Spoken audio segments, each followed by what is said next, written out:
Well, it's the afternoon of the next day, and I just opened up the shop. 98 degrees in here. So the porta-cool is running. It should cool things off in here shortly. So, I want to apologize to all of you viewers. I edited that the first part of this video, and I uploaded it last night, and I was watching it, and I realized I kind of cut it off abruptly at the end and left you all hanging. It was rather rude, so my apologies. We're going to pick up here where I left off. We're prepping for solder. I got a little piece of Scotch-Brite here. I'm going to work this this little shape front and back, and then screw the fitting back in. We'll set up the soldering gear, and we'll solder that up. All right. This is muriatic acid. It's like the old Brew cream hair tonic commercial. A little dab will do ya. It's really caustic, dangerous stuff. So, rubber gloves. Follow the manufacturer's recommended procedures. I'm going to take my little acid brush here, and we're just going to lightly treat that. Let it work. I also have a container of baking soda and water mixed together, which will neutralize the acid on this when I'm done. Otherwise, it's just going to keep etching that metal. So I'm going to treat both sides.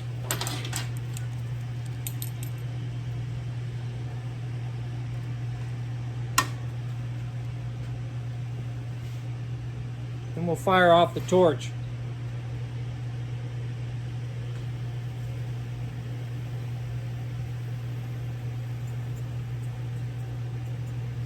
Okay. Bring it right back. All right, that's been etching for a few minutes. I got this at Harbor Freight. It's Schneider silver solder. I'm using that because I'm soldering dissimilar metals, brass and galvanized.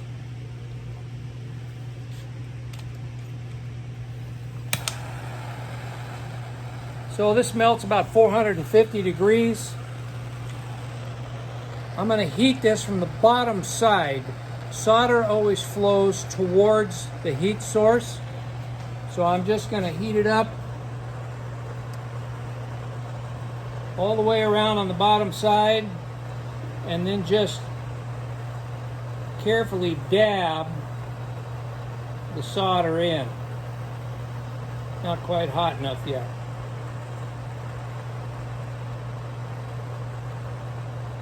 Yeah, I should be wearing a fume and vapor respirator, but I've got positive airflow going here, so see how that just melts in there? So now I got to be careful about pulling the heat away, and that solder will just flow right into the joint.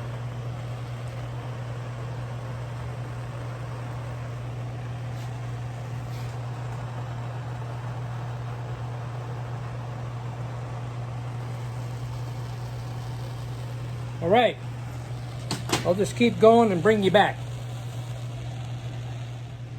Okay. It's soldered up and cooled. I'm just going to work it a little bit with a wire brush.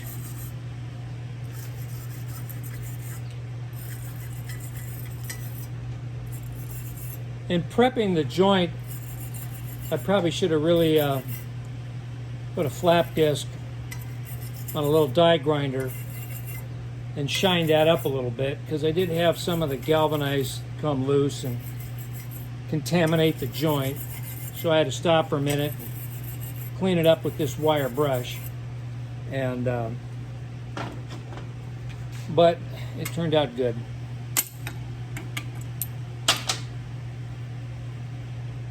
Okay.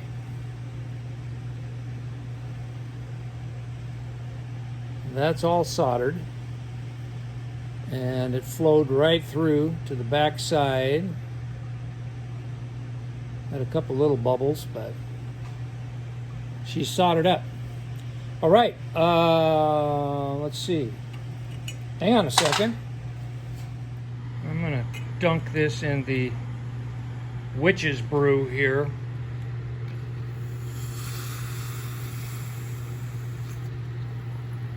Neutralize that remaining acid. That's baking soda and water. And that'll stop the acid from working on the metal. Yeah, okay. Soldering part's done. Let's move on to the next. Quick little side note. Back in the day before my naval shipyard career, I worked at a commercial industrial roofing company that had an architectural sheet metal division. And man, did we put up miles and miles of architectural sheet metal, copings, soffits, OG gutters, you name it. Well, this is a couple of examples of the soldering irons we used.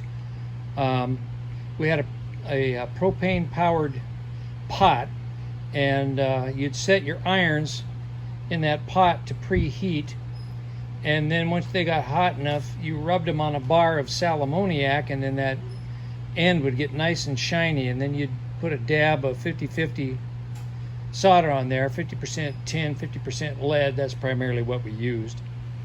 And then you proceeded to start soldering whatever joints you were working on, and then as your iron cooled, you threw that back in the pot and grabbed another one and repeat the process and just kept going. So yeah, I've got several of these laying around. I wouldn't mind finding a pot to fit on top of a propane tank, but I don't know when I'd ever use them again. Who knows? But you never know what happens in this shop. I went ahead and took the little angle die grinder and the sanding disc, and I shined up the flange front and back, because I realized, you know, this old crusty scrap has been laying outside and it's pretty oxidized, and although the muriatic acid did a good job of etching really well, I was still getting some oxidation contaminating the solder joint. So I went ahead and cleaned that flange up, because the next piece we're going to make is going to wrap around that, and we're going to solder that also. And if I got a bunch of crusty oxidation in there, it's not going to make for a good joint. I also chucked my little square T-dolly into the vise, and I went ahead and went around and reworked that flange a little bit. I noticed there was a couple of high and low spots, so I just took the hammer and worked it out. So there you go. All right, let's get to work making the next piece. I went ahead and screwed that in to the spout, just a test fit. I think that's going to work just fine. So we've got to lay out the next piece. So we need 3 inches nominal on the inside, and then we're going to have a flange, and that's going to be 3.5 inches, and then we're going to need to have another flange to form over this lip all the way around the back side. So we'll add another 1/4 inch all the way around, and we'll make that 4 inches. All right, I'll set you up in a tripod and we'll lay that out. Okay, so our inside diameter is 3 inches, so I'm going to need 1.5 inches.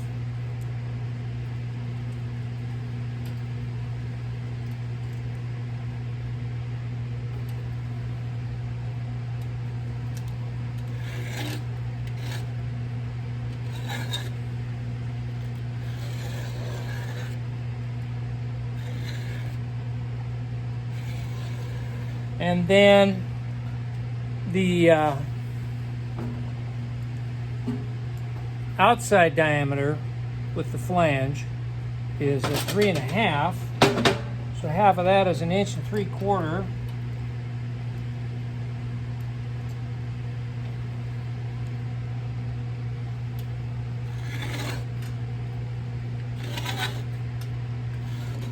Oh, come on. Don't slip.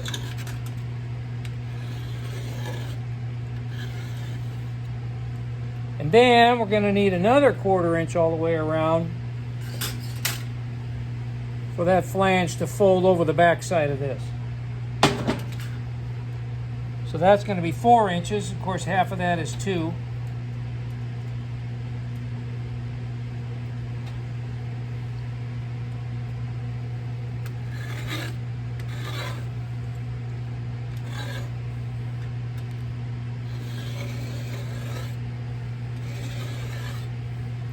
All right, so that's our basic circle. I know you can't see that, sorry. Before I cut that out, I'm going to experiment on a lot of the watering cans, including that plastic example I had in here yesterday. It had graduations on the end of the bell, and in the middle of each of that graduations on those respective arcs, circles, that's where they drilled the holes for the sprinkler head effect. I'm going to try and duplicate that. So I've got this old pipe coupling. It's 1 inch inside, and then over on the pipe anvil I've got a couple of diameters that are a little bigger, and I'm going to see if I can replicate that, because once I cut it out, then into the dimple die it goes. So I'm going to use graduated sizes for different dimple dies to see if I can recreate that effect. If I can't, well, I'll just cut another piece of metal and just go with a basic bell shape. So scrounging around in my hoard, I think I found enough round stock to go 1 inch, 1.5, 2 inch, and 2.5 for those graduations. And so you've already seen me do the scribing. I mean, that's not riveting watching me scribe circles on metal. So you'll know we're going to radius out from the center 1 inch, then 1.5, then 2, then 2.5. So I'm going to lay that out, and then we'll start forming. So I basically created a bullseye.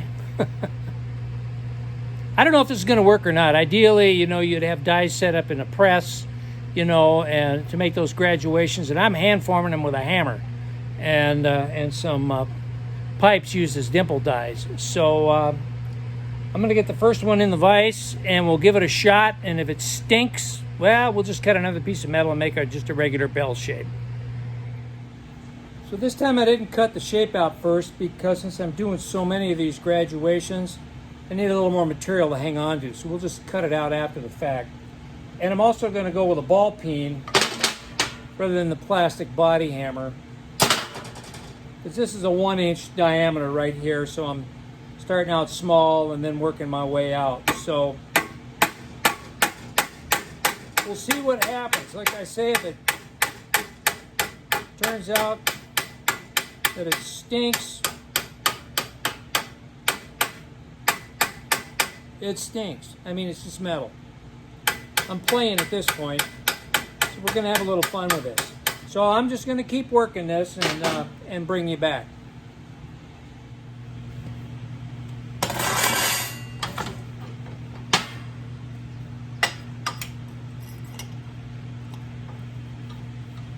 Hope this conduit works.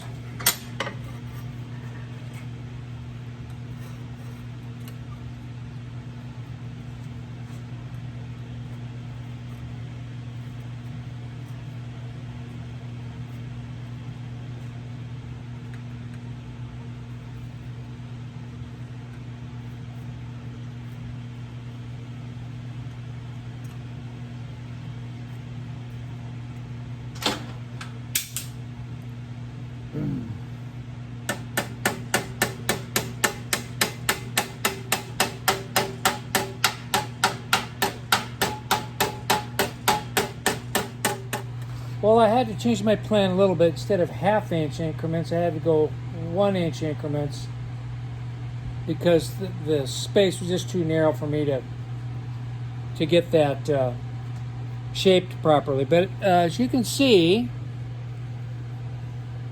I've got a pretty good start on it. So I'm going to chuck the last dimple die in there and shape it, then we'll start cutting this out.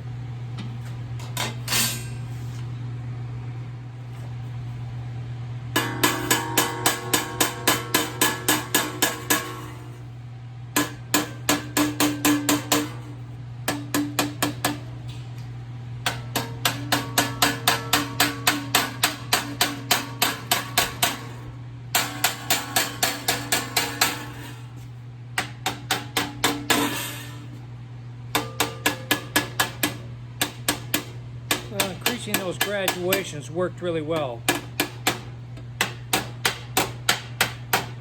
I'm using the edge of the hammer, not the face, as I work around the edge of the dimple die underneath.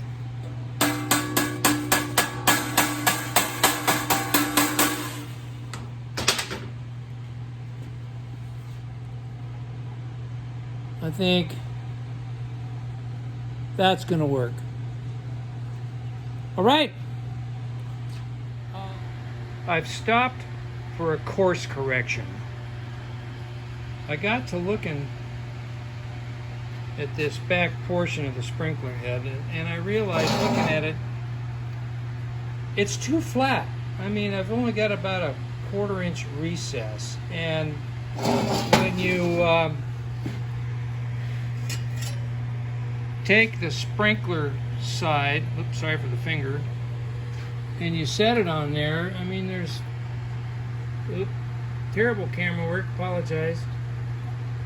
There's just not much shape there. It's too flat. So I went out, got another piece of scrap, chucked it up in the dimple die there, and I ran that out to 1 inch deep. It's amazing how much metal will stretch when you're working on it, if you're, take your time, be patient. However, as we say in the shipyard, get a bigger hammer, which is what I did. The smaller one did fine, but didn't quite have enough horsepower to stretch that metal out enough, so this time we're stretched out really good. I'm all over the map, sorry here. So now we have a more pronounced bell shape, which I think will look much better. So what I'm going to do, I'm going to do it off camera because you already saw me do this. I'm going to drill a hole.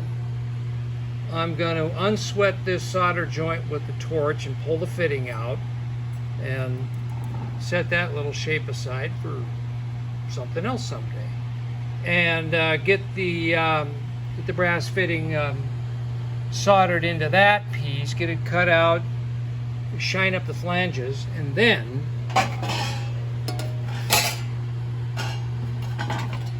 I'll lay out the holes with a sprinkler in this. We'll drill them, we'll cut this out, and then we'll form the two shapes together and make a better looking bell for that. All right. And sometimes you got to back up and change gears, and but I mean, it's just sheet metal, If something doesn't work out, you just grab another chunk and get a bigger hammer and start stretching. Oh, and by the way, I thought I'd show you my final clamping solution to drill the hole with this. I just couldn't come up with a decent way to clamp on the drill press with that little cross-slide vise. There just wasn't any good way to clamp to that vise. However, I was able to clamp to the old Craftsman here with a couple of pairs of vice grips. clamping pliers, and that held that real nice and tight and was able to drill the hole just fine. All right, that's that. Now that looks more like what I'm after. That's got a nice shape. So my course correction I think turned out really good. I got that brass fitting all soldered in there. I also drilled that out to 1/2 inch. Let a little more water through into the valve, a little more volume. Okay, so now I got to start laying out for holes and drilling those for the sprinkler head, and then cut that out and clean it up, and we'll get it formed and shaped around that, and we'll solder that on. Okay, I'm going to lay out some holes for the sprinkler. So how I do it is the first circle, it's 1 5/16 diameter. Multiply that by pi, 3.1416, and then divide that by the number of holes I want. I want 12. So I come up with a spacing of 11/32 of an inch. So I've set my dividers, and before I scribe, I just step off because my quadrant lines are still there. So, whoops, doing this one-handed, and my camera's all over the place. 2, and you can see I land right on my next quadrant line. And so I will do a scratch mark with the dividers on each point that it lands on, and then that's where I will drill the hole. And I'm going to do that for all of these. And what I'm going to do in the very center, I'll drill a hole in the middle, and then one in the middle of each quadrant, and then work my way around, multiplying each of these circles, the diameter by pi, and dividing it by the number of holes I want. You get the idea. All right, so I'm going to do that, and then I'm going to drill them, and then we'll cut this shape out. All right, the holes are drilled. I used a, what did I use? A number 40 drill bit, because that just seemed to be the appropriate size. All right, I'll do some cleanup, cut this out, and away we go.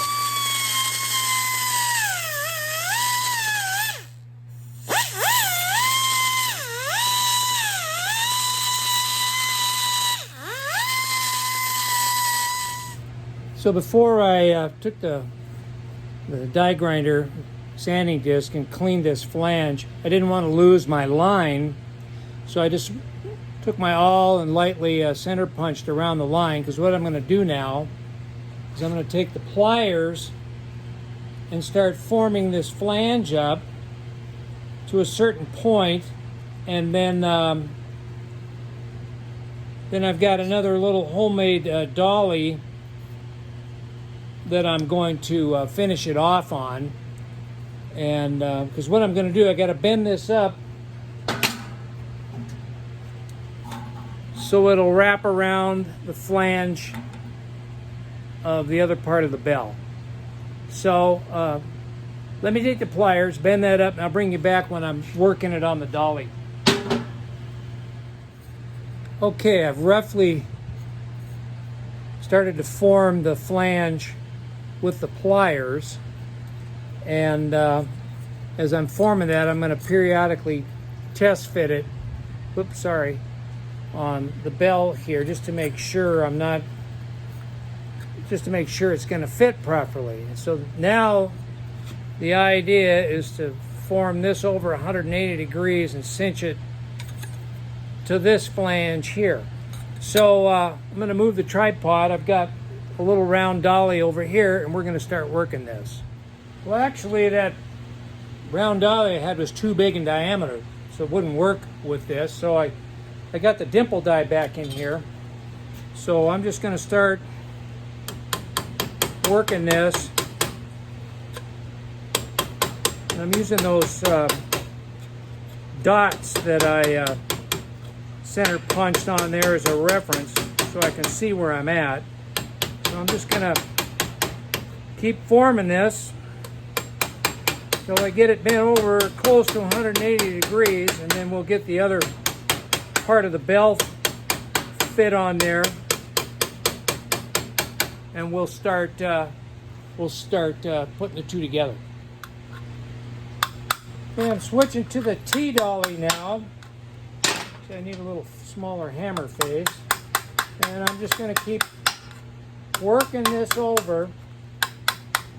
This is a little time consuming, but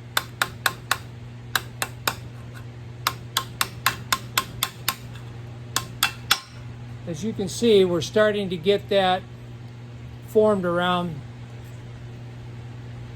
this flange on the other piece. So when I get this over a little more and get ready to start flattening it down, I'll bring you back. I've switched to a smaller faced hammer now, and I'm kind of using glancing blows. Once I get this folded over a little more, then I'll just use straight on hammer blows to cinch this down. We're getting close.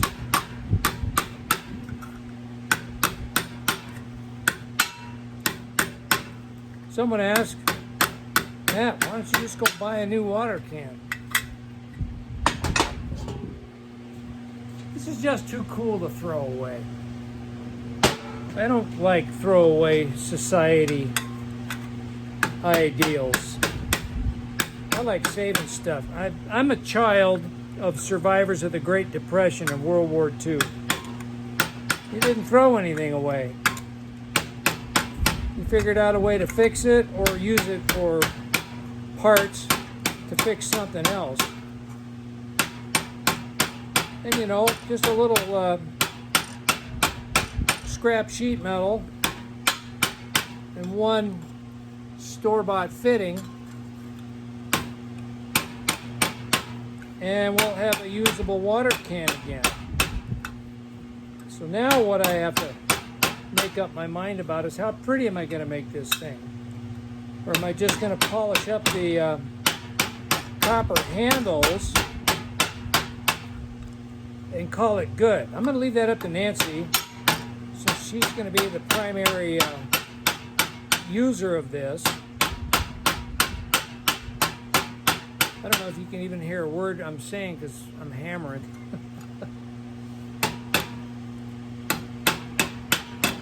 Actually, I like the round head better. It's about time I put a new handle on this cheap metal hammer. I've only had it for like 40 some years.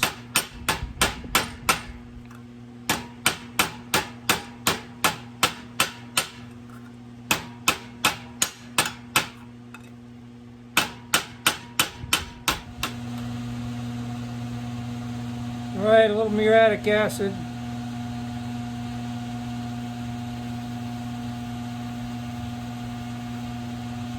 Witch's Brew.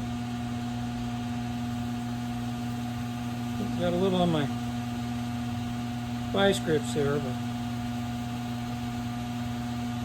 oh well. All right, I'm gonna let that circulate for a minute, and then we'll get some heat on it, start soldering. Okay. What kind of trouble I can get into here.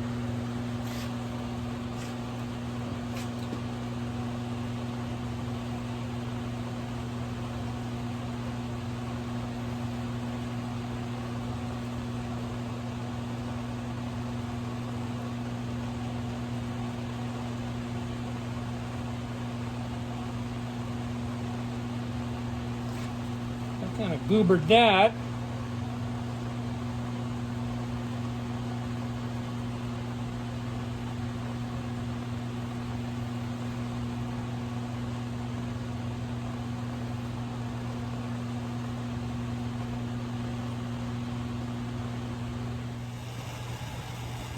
If you get too much goober on there and it puddles up on you a little bit, you can actually just take a rag my case, paper towel, wipe the excess off.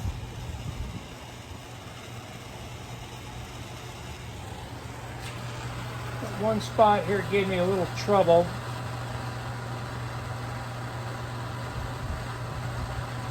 So I cleaned it off.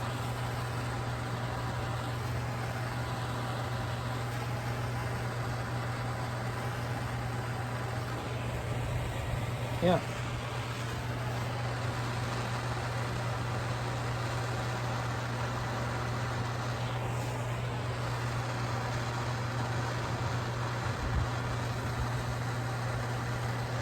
Got a little too much there.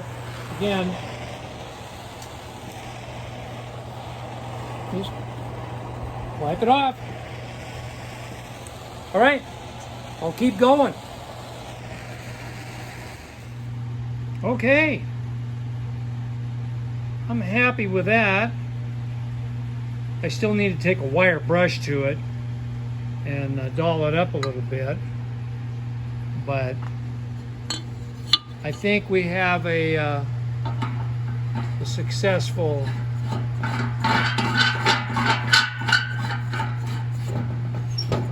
bell creation, sprinkler head creation.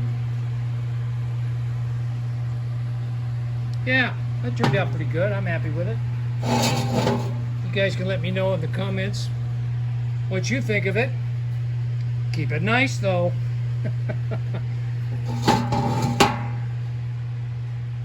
Yeah, okay. Well, I will wire brush that and then go present it to the boss. Anyway, this was a fun little project. A little tedious at times, but I enjoyed doing it. And yeah, so nice little water can rescue. So hey, I got a couple more new subscribers. Welcome aboard. Glad you joined us. Hope you enjoy the content.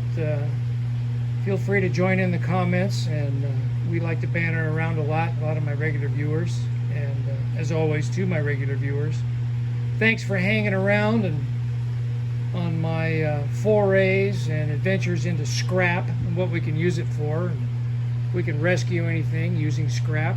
In this case, we did. So yeah, thanks for watching. And I guess next project's going to be the pig. I got to get that done. I need air on the pump jack trailer. We'll see you all later. Have a good day.